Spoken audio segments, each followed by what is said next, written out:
Welcome. I'm Lee Cowan, and this is Here Comes the Sun, a closer look at some of the people, places, and things we bring you every weekend on Sunday morning. Courtney Cox is synonymous with her character Monica from the long-running, mega-popular sitcom Friends. As she told our Jonathan Vigliotti, it was some personal characteristics Cox shared with Monica that, in part, inspired her new line of scented home products. Courtney Cox, you can choose to put your name on anything. Why did you focus on Homecourt and cleaning products? You know, I played that character, Monica, and that wasn't that character. Yeah, that character. Oh, look at her. So happy.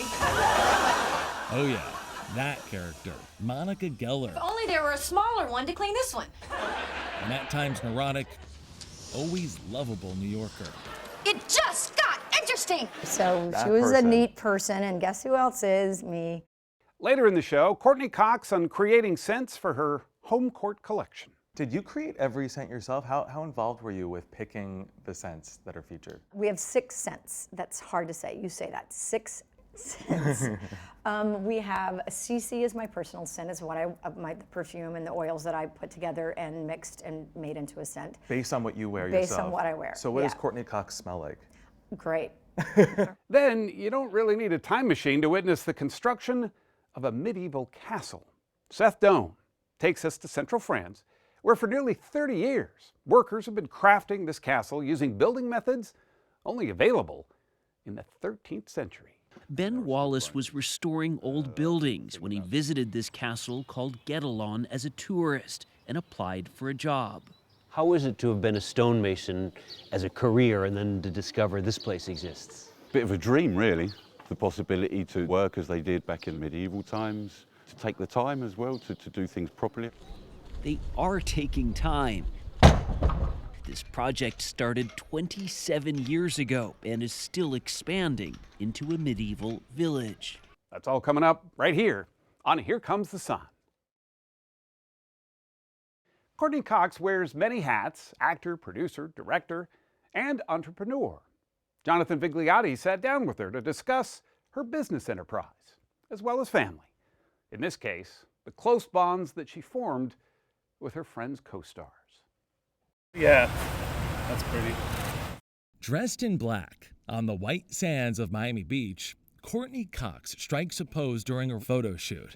Gorgeous, yeah, that's beautiful. The camera's on her, but she's the one hyper-focused. I always say it's called, I suffer from acute awareness. I do notice things. I can't help it. I was afraid you would notice a few things if I was disheveled or if I would notice. You're pretty together. Am I? Oh, yeah. Is that a built-in cuff? It is a built-in cuff. I like it. It's that attention to detail that in part inspired the admitted neat freak to create a new line of scented beauty products for the home, fittingly called Homecourt.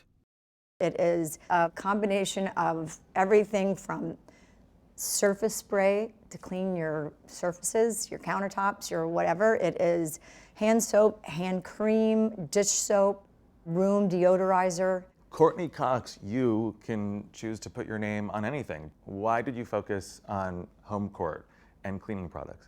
You know, I played that character, Monica, and that that character. Yeah, that character. Oh, look at her. So happy. Oh yeah, that character, Monica Geller. If only there were a smaller one to clean this one. An at times neurotic, always lovable New Yorker. It just got interesting. So That she was person. a neat person, and guess who else is? Me. Homecourt is a full circle moment for the 59-year-old Alabama native. Cox studied design and architecture in college before deciding to pursue a very different creative career. I moved to New York. I started modeling. I'm only 5'5", but I did stuff like book covers. You had this like short hair on one of the book covers I saw. I got my hair cut really short and changed my whole look. Next, the first of a few big breaks. Can you believe that's 40 years ago? No, it's wild. When Cox was chosen to appear with Bruce Springsteen in the 1984 music video for Dancing in the Dark. It was directed by Brian De Palma, and I guess he hired me because I was authentically nervous and genuinely not a good dancer, but I was shy, and it worked. Hello, can I help you? Hello. Alex speaking, overachiever. It worked wonders, with Cox landing a recurring role on Family Ties. Seems like the only thing you haven't won yet is the Miss America contest. Well, you know that's all political. What was Michael J. Fox like to work? The nicest guy. He's so talented. He taught me so much. Then, in 1994, the show about a group of 20-somethings in the city. A series that changed everything. No one told you life was gonna be this way. That show. Thank God for that show. Oh. How did that come to be? That was at the tail end of when I was really running out of money. I got an audition. I went in and I read the pilot and I said, this is great, but you didn't know how special it was. But then when you put this cast together and our incredible writers, it was lightning in a bottle. 42-21, like the turkey Ross is done. Lightning in a bottle that launched a meteoric career. From the Scream film franchise and Ace Ventura to Cougar Town, to becoming a producer, director, and entrepreneur. Through it all, Cox has remained herself, caring, candid, and deeply empathetic. She's still very close to the co-stars that were with her when it all began. It's hard to believe it's been 30 years since it premiered. It's been 20 years now since the last episode. You went on Instagram and you said that you were forever grateful. What are you forever grateful for? I do not want to be those people like cry. I hate that. I don't know, I'm just grateful that I had that opportunity to work with such wonderful people and to live the life that I have now. That was my family. I mean, we went through everything. Those 10 years were everything.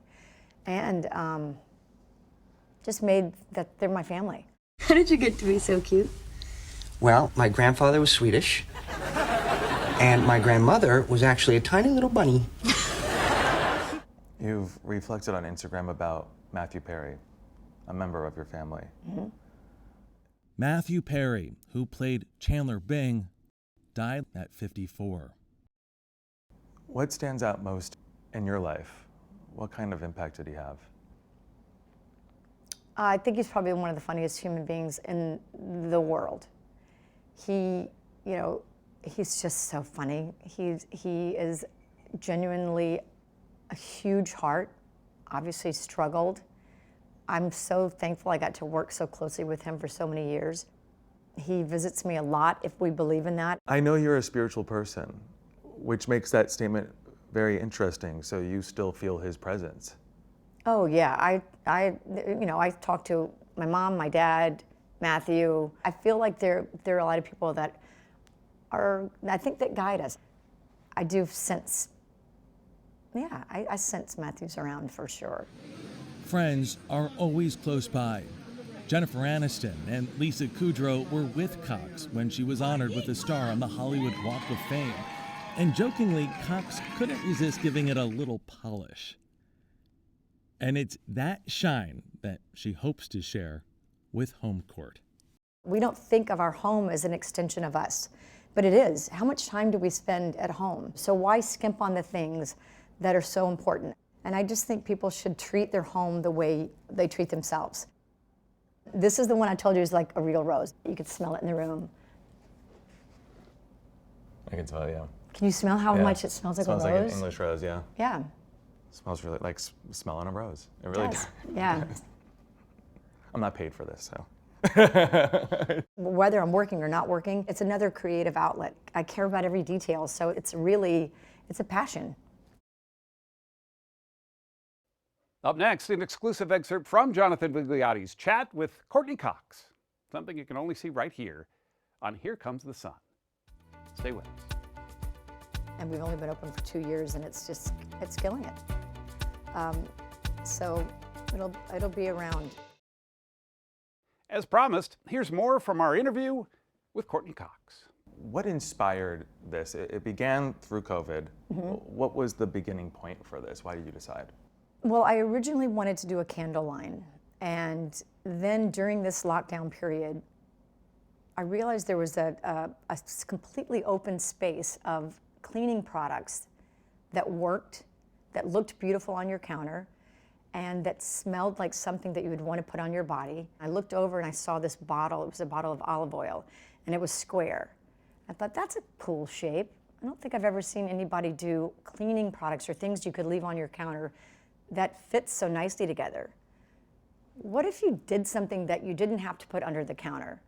What if there was something you could decorate your counter with that actually you could use and be proud of? And then I got really crazy into, fonts, and I ended up, it ended up being an idea that had not, a space that had not been touched, but it had to be perfect. You've been a spokesperson, the face of other brands, but nothing like this before. This is deeply personal to you. It's your product, your creation. Do you feel exposed, vulnerable? I did. I love it so much. This is such a passion of mine that I just care so much. So at first I was like, oh my God, when this comes out, the launch day, I was so nervous. But then I realized I'm so proud of it. I know this is going to work. Once people find it, and the people that have found it, just the repeat customers we have is beyond what we were hoping for. So I feel that, yes, I was nervous, and especially over certain things, like when I create a scent that's very personal, like CC turns out to be our number one scent, our number one seller. But that's something I've been wearing for probably like 8 years. I mix a couple of oils, I put a perfume on, I mix it, and then we made it into this product.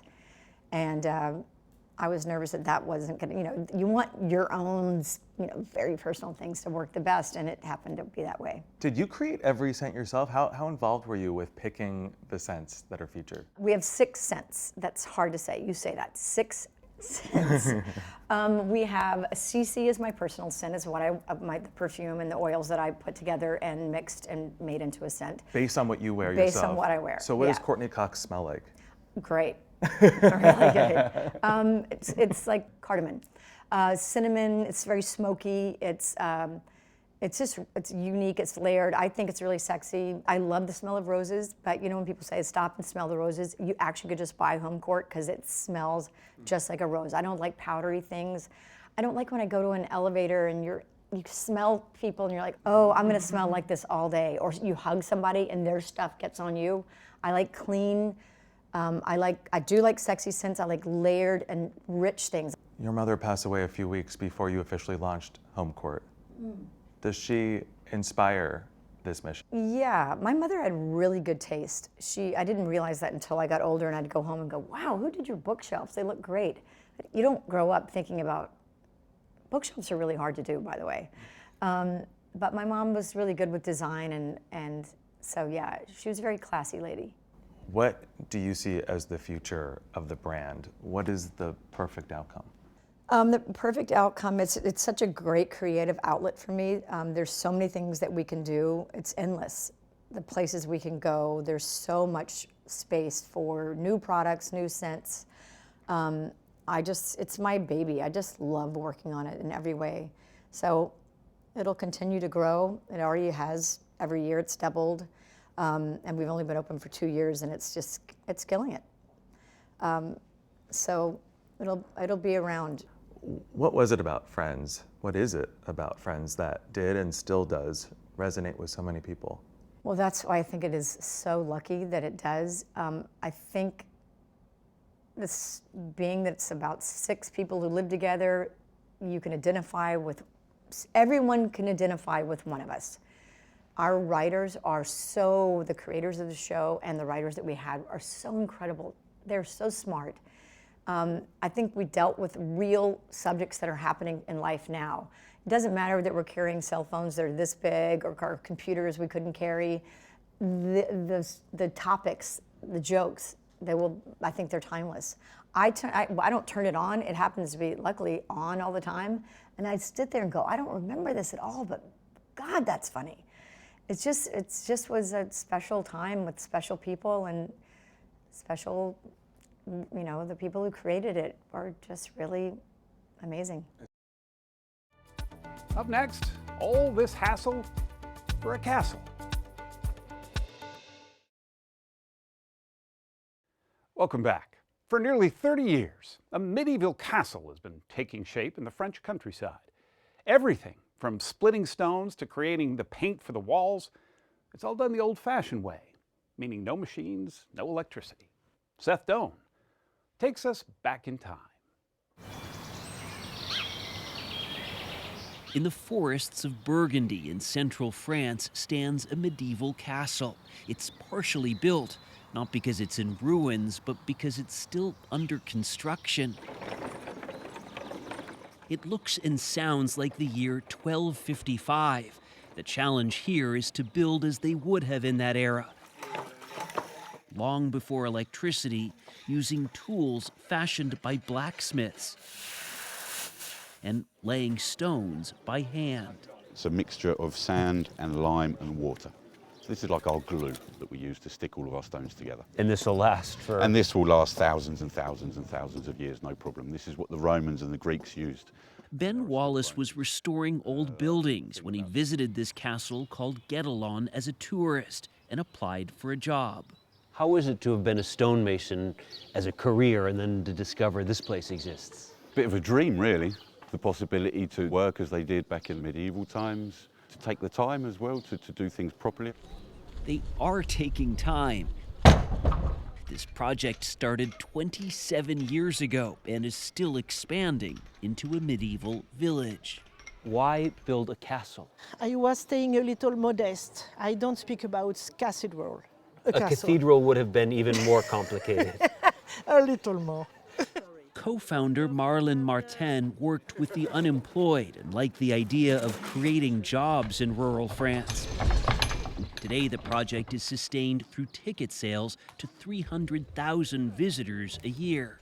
I want that people stay here and let their imagination go. The castle is here because of this quarry, where Tundra Schauren extracts sandstone for the walls. I can select in this slate how many stones I want to cut out of it. In a modern quarry, it's huge trucks and heavy equipment. What's used here is an iron wedge and sledgehammer. It's a lovely job. And lovely? Yeah. What makes it lovely? Imagine that this simple block is going to represent a beautiful stone in the castle with beautiful geometrical shapes. My job in Guédelon is really to grow medicinal gardens. Resident herbalist Emma Blondie nurtures plants not just for food, but medicine, using medieval documents as a guide. I just grinding like this until I have a very fine powder.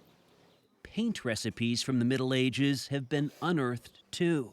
It's a mix with the white of the egg, some cherry tree gum. Yes, I know.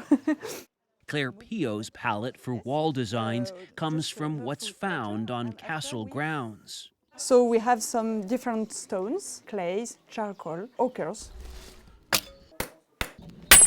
In this bold effort to build a castle from scratch, they're following a design that dates back to France's King Philip II, and 800 years later, it's fostering a new generation of specialist artisans. When Notre Dame burned in Paris, workers came from the castle to help and share expertise. What's the bigger value to this project? It's very green. We take the nature, trees, sand, stone, and we do a medieval castle, but we can imagine to take the same materials to do her house. It's a so modern adventure. It's a modern adventure, building skills and realizing a dream by looking back to the design and ways of another time.